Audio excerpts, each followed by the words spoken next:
These distinctions between competing in shooting sports and being in an actual gunfight are very important to make. Very light triggers and enlarged mag releases do better in competitions and would be downright dangerous for use on a self-defense gun due to the increased possibility of negligent discharges and accidentally released magazines.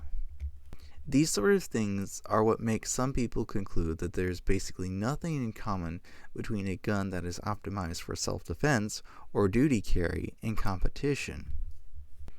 I would disagree with this idea to a certain point, though. I think competitions inevitably push people to develop better techniques and better gear. When people are not pushed to do better, they assume their training and their weapons meant for self-defense are good enough because the flaws have not been exposed. For example, you're probably not scored on how well you retain your weapon during a struggle, and you're not training to draw your weapon from concealment either. The weapons used matter as well. Higher capacity guns that have lower recoil do better in competitions, provided that there are no arbitrary power factors that discriminate against them. These same things can also be advantageous in self-defense shootings because the same principles of low recoil and fast follow-up shots still apply. Likewise, you could also argue that you want every advantage possible when your life is on the line. Some people would argue that shooting a low recoil gun faster in a self-defense shooting is not a real advantage because, statistically speaking, most of the time only 1 or 2 rounds are fired in such events. The reason that only a couple of rounds are needed most of the time is because criminals generally have second thoughts about inflicting violent acts on you when rounds start going at them. So technically speaking, you could defend yourself effectively by only inflicting a peripheral flesh wound on an assailant. However, you should be training to physically incapacitate assailants instead of training for a best case scenario. There is an understandable desire to say that X gun is good enough or that Y amount of skill is good enough for the average self-defense shooting. However, I see that settling for good enough is outright complacency. Being a bit too slow on the draw could mean that someone inflicts significant damage to your body. The goal should never to be good enough. The goal should be to become as skilled as you can, because the alternative could be permanent disability or death. Circling back to competition. Competition has determined what techniques and modifications are needed to shoot faster and with less recoil. FM 23-25 also explains that a soldier should fire twice into his enemy, and if the enemy continues to attack, fire twice again, aka double tap, into the pelvic bowl. Mag dumping into an assailant's chest is not guaranteed to immediately stop them even if the hits are good, and you also have to take into account that an assailant might be wearing body armor, so the chest hits aren't actually doing anything. So if you are in a gunfight or if someone is charging at you with a knife, you don't have all the time in the world to wait and see how effective the first 2 chest shots are. As long as he is still up and holding the weapon and demonstrating he wants to use it, you don't want to wait until he fills you full of holes before you fire again. So the goal here is to fire all 4 rounds as quickly as possible to stop the imminent threat to your life. So with a 1911 and 7+1 capacity, you have enough rounds to reliably incapacitate 2 assailants using this technique, and assuming that you don't miss. This is definitely better than a 6-shot revolver, but that's still not really ideal. I'd feel better with a 10+1 capacity, but this isn't about feelings, is it? It's about finding what gun has the most advantages going for it. As a side note, I believe we need a name for this 4 rapid shots technique. For lack of a better name, I will call it the Army incapacitation method, because it will prevent the assailant from moving effectively, but it still requires a determined assailant to bleed out before he stops being a threat to your safety. Many people would correctly ask why I haven't mentioned the Mozambique drill as the solution to the incapacitation problem. In comparison, the Mozambique drill requires you to make 2 chest shots, then you assess if the rounds were effective or if you need to make a headshot. The failure to stop drill is not actually the same thing as the Mozambique drill taught by Jeff Cooper. Aside from its more politically correct name, the failure to stop drill used by the LAPD SWAT involves an immediate headshot and no time for assessment after the first 2 chest shots. The problem with the Mozambique drill is readily apparent from its origin. John Rousseau shot his assailant twice in the chest first and then aimed for the head, only to have the round hit low and hit the spine of the assailant. It was just luck that the last round hit the spine and stopped the threat. If Mr. Rousseau's shot went high or to the side instead of low, the outcome might have been a lot less favorable for him. Hitting the brain on a moving target is not easy, and if you were reliably capable of achieving this, then you wouldn't need to bother with chest shots to begin with, as the brain shot is unquestionably more effective. I would argue that the next evolution for this train of thought would be to fire 2 shots into the pelvis to drop the target before making a headshot. With a broken pelvis, the target's movement is severely limited, making a headshot easier. Obviously, this technique is superior to the failure to stop drill because the first 2 shots are going to be accomplishing immediate results. For lack of a better term, I'll call this the immediate incapacitation technique. With that tangent finished, basically there have been 3 different major advancements or modifications throughout the years on 1911s that people have done for an edge in fast shooting. The first was the basic long slide, which gave a better sight radius, but the added weight of the reciprocating slide was also contributing to recoil. Jim Clark was responsible for the next advancement with his bowling pin gun, yes, made for shooting bowling pins, that had a 6-inch barrel with a weight on the end. The third development was the introduction of compensated 1911s. For those of you who don't know, IPSC competitions started out with more basic guns and more realistic situations centered around self-defense type scenarios. Massad Ayoob here rightfully criticizes the move away from more self-defense based competitions. However, I would disagree with him slightly and mention that the major/minor scoring system never made sense and it was arbitrary to begin with. Massad also criticizes how IPSC changed forever after Jim Shaw started competing in it while using his bowling pin gun with a muzzle weight. After this innovation, IPSC was never the same because people would find various ways to improve guns and give themselves a competitive edge. For example, Rob Latham started using a hot-loaded .38 Super and a compensator to make the major category with less recoil. Then Jerry Barnhart started using an aim-point red dot, which was yet another advantage. Then came the speed holsters, light triggers, and higher capacity magazines. Massad then asked why would a cop with a department-issued 9-shot .45 with a double-action trigger would bother to compete against other shooters with guns that have such huge advantages. However, we should also ask the question, if low capacity, high trigger weight, high recoil, and iron sights are such a disadvantage, then why aren't we improving duty and self-defense guns with better features, if we know lives are at stake instead of just competition prizes? I'm not suggesting that we take everything from competitions and directly translate it into duty guns. Extremely light triggers, for example, wouldn't make sense at all. It is undeniable that experience gained from competing with a duty gun could be very important in real-life situations. This is why it would make sense to have competition rules written in such a way which do not allow features that are detrimental to duty use, like very light triggers and extended mag releases. Basing rules on real-world experience and what we know works well makes more sense than basing them on arbitrary caliber restrictions. Which brings me to my next point. If you have a compensator on a handgun, just like competition guns do, then your muzzle flip and perceived recoil can be significantly reduced. For those of you who don't know, a compensator directs the gases in a specific direction, up, in order to compensate for the muzzle flip of the weapon. This is different from a muzzle brake that directs the gases back towards you in order for it to reduce recoil. Depending on caliber and ammunition, there may not be any significant increase of noise either. For example, a small 9mm handgun that had snappy recoil becomes noticeably more manageable.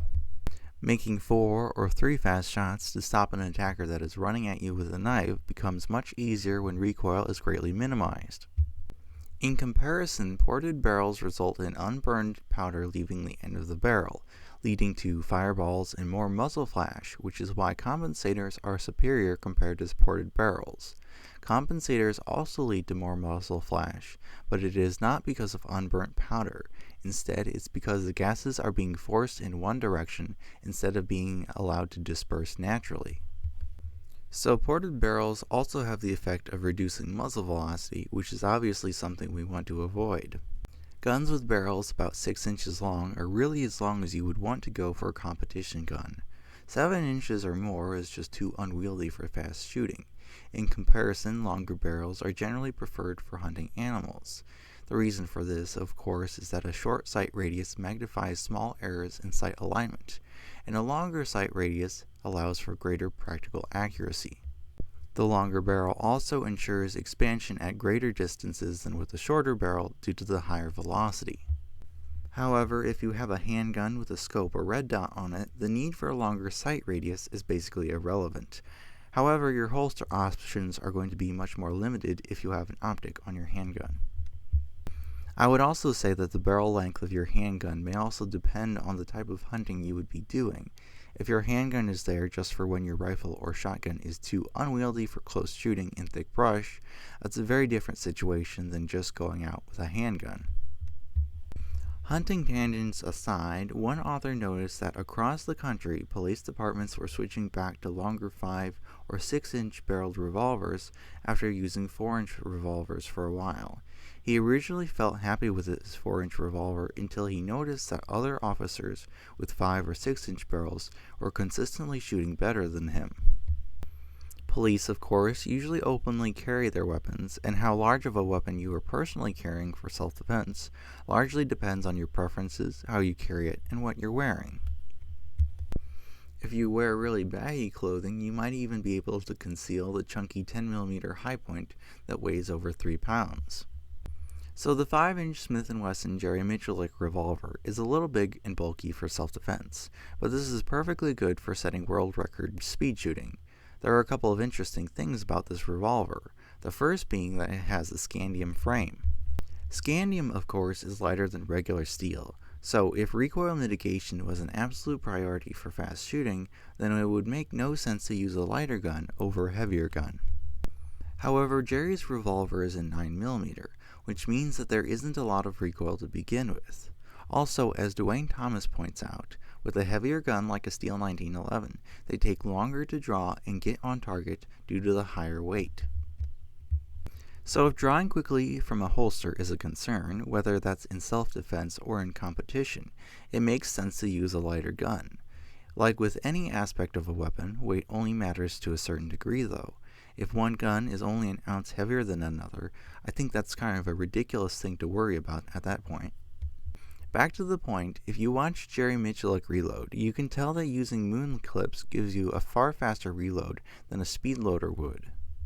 This makes sense because it requires some sort of extra movement to release the ammunition from the speed loader as opposed to putting a moon clip directly into the gun. So from a self-defense perspective, it's pretty clear that revolvers cut for moon clips are superior in reload speed. There is also the problem of getting a revolver that is made to accept moon clips. Basically, the general rule is that revolvers chambered for rimless cartridges like 9mm and 10mm are intended to be used with moon clips, while revolvers chambered in calibers like .38 Special and .357 Magnum are generally not intended to be used with moon clips. The next part may or may not be an issue for you, but moon clips are more easily damaged than speed loaders because they are a relatively thin metal that can bend. This may be an issue depending on how you carry them. At this point, you would be wondering, if I'm getting a revolver chambered in a rimless pistol cartridge, what exactly is the advantage of the revolver at that point? I talked about why you may or may not want to use a revolver for self-defense in my previous 2 videos about gunfighting, but I have some more things that I should mention. I've said that revolvers can be mechanically more accurate than pistols. Practical accuracy, though, can be a different story. For example, the Illinois State Police and other departments had a hit rate of around 25% with revolvers, which jumped to about 65% when they switched to 9mm pistols. I should also mention that a lot of misses with the pistols were with the first double action trigger pull. Common sense would tell us that the heavy double-action trigger was what caused these misses. Another problem worth mentioning is the spray and braid mentality demonstrated by some officers when they get their hands on a gun with a higher capacity magazine. This is not a problem inherent to the gun itself, but rather a problem with the officer not understanding the role of the weapon and how he should be using it. Revolvers do have the advantage if you have a damaged hand or arm and you have a round that fails to fire. For the revolver, you just need to pull the trigger again, and for the pistol, you need to quickly rack the slide and eject the round. Revolvers are generally harder to reload with an injured hand though, and moon clips do help, but they're still not as good as a semi-auto pistol would be. So as I've concluded in my previous 2 gunfighting videos, revolvers basically don't have significant enough advantages over pistols for you to use them for self-defense, unless you are already more familiar and more accurate with a particular revolver than a particular pistol. Now that I'm done with that tangent, I want to get back to the point of comparing competition and self-defense. Here's another example of the same principles applying to both. As it became popular for people to take part in modern quick-draw competitions, it became apparent that people would occasionally accidentally shoot themselves while trying to get off a round as fast as they could. Obviously, there needed to be a solution for this problem, so people started angling holsters forward more so the gun was pointed in front of the feet instead of at the body of the wearer. I think this is one of the best ideas that was ever had for holster improvements. The reason for this was because it was not only safer than other designs, but it was also faster too. There was an experiment done with 4 Sheriff's Academy cadets who were relatively inexperienced. They were given forward-angled and backward-angled holsters and were asked to quick draw on the clock with both. When averaged out, the results were that the forward-angled holster was 21% faster than the backward-angled one. Since we're talking about speed and holsters, I want to mention cross-draw holsters.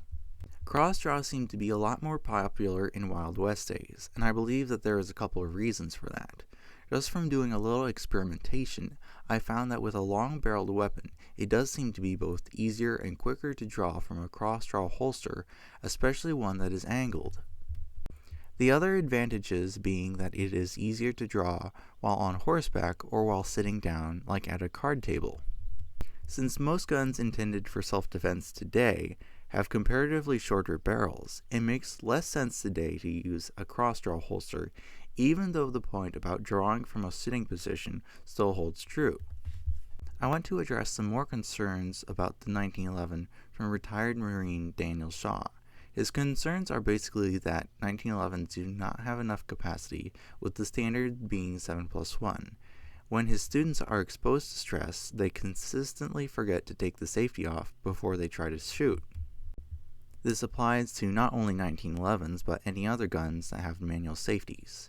Next, he sees more reliability problems with 1911s with his students in his class than any other guns, and at a personal level, he experiences more reliability problems with 1911s compared to other guns. Finally, the magazines are not always compatible. Now, these and other statements of his seem to have been taken rather personally by people who really like 1911s. As far as I could tell, everything that he said was objectively true, so I think some people are being kind of unreasonably upset when all of his criticisms of the 1911 are accurate. You shouldn't feel personally attacked when someone criticizes a certain object that you have bought. If I criticize a particular type of headphones for being kind of ridiculously fragile, that is not the sort of thing that should offend people who use and like those headphones. His conclusion for this video was that he would not trust the 1911 with his life. So let's start with the thumb safety issue. I believe that people can eventually learn to take the safety off under stress. So while this is a good point, we should really ask the question, do you need a manual safety on the gun to begin with? The real source of safety is the competent person holding the gun, not a mechanical device. Which is why novices tend to choose guns that have manual safeties, because they do not fully trust themselves to carry a gun without one. So that context is really what's important here, because a novice shooter who wants a manual safety is probably going to be the one that forgets to take it off safe. In summary, a manual safety on a self-defense gun is not an insurmountable obstacle. It just requires a lot more training and a lot more built-up muscle memory for the gun to be used effectively. So for the novice, this is a large disadvantage, but for the skilled shooter, a manual safety can actually be an advantage. Specifically in the scenario that your assailant has overpowered you and taken your gun only to realize that it won't fire when he pulls the trigger. So we have 3 different cases that involved manual safeties stopping criminals before anything bad could occur. The thing that you have to remember though is that if this happens, it may only be a matter of time before they figure out what's wrong with the gun. So it is very important that you have a backup gun on you. I've already addressed capacity to a degree, so I won't rehash that. The next important point is reliability, and judging from what Larry Vickers says, the main cause of reliability problems with 1911s and shooting classes is a lack of lubricant. Finally, the question of magazine compatibility is more of an annoyance than anything else. All you have to do to guarantee compatibility is to buy magazines from the same company that made your 1911. So the question shouldn't be whether you can or can't trust a 1911 with your life. It should be whether a 1911 has enough advantages over other guns for you to buy one and to go to more effort keeping it maintained and learning how to use a manual safety. For most people, the answer is that they'd rather have a more modern striker-fired gun without a manual safety. Likewise, Larry Vickers goes on to explain that the 1911 is not a good duty gun for law enforcement or for guys in the military because it's an enthusiast gun now. What he is trying to say is that it's not really the most practical choice from a strictly functional perspective. But people who already like it and have a high degree of knowledge about it are going to benefit the most from it. Larry Vickers goes on to say that the best shooters in the Delta Force unit preferred the 1911 because of its superior trigger. Now for some conclusions. 1911s and revolvers are still relevant for self-defense, but they are not the most optimized or advanced tools for the job. Arguments for double-action triggers on pistols are mostly flawed unless for some reason you are forced to carry a pocket gun in a pocket with other objects that might accidentally pull the trigger. Even this argument really doesn't stand up that much because you can just put it in a different pocket usually. Para-Ordnance made some 1911s that had double-action triggers. To me, it is a mind-boggling decision to take the best feature of the 1911, the trigger, and then turn it into a downside. These guns didn't even have second strike capability either, so they couldn't have even had a theoretical advantage. Finally, I mentioned in a previous video that I think switching your weapon to your non-dominant left hand doesn't make sense if the goal is shooting from the left side of cover. Apparently, I am not alone in this belief, as Gabriel Suarez says that you should avoid changing hands to shoot from the support side. He says that instead of changing hands, you should roll the pistol 90 degrees to the left so you are holding it sideways. The idea behind holding the gun sideways is to minimize the amount of body exposed to danger. Practically speaking though, I doubt if this really makes you safer. Likewise, from a recoil control and sight alignment perspective, it makes more sense to hold the pistol in the conventional vertical position. Likewise, Chuck Taylor reviewed the details of thousands of shooting incidents and found that there was no situation in which weak hand presentation or weak hand shooting actually made a difference. This doesn't mean that you shouldn't ever practice it. It means that weak hand shooting is not a priority in training, as there are other things that matter far more and are statistically more likely to matter in most shooting incidents. So you could say that learning to shoot weak-handed is perfectly fine and somewhat important, but there is basically no need for the average person to put in the time to get to the point where you are shooting exceptionally well with your weak hand, if your goal is self-defense against criminals. I'm Info Gun Vault. I'm known for my articulate, detailed, and analytical approach. I dispel myths, talk about how you can avoid being attacked by angry bears, and I cover many gun-related topics. I've done a great deal of research for my videos, which is why I have hundreds of pages of notes and quotations. I'd like you to come along for the ride with me in my relentless pursuit of the truth.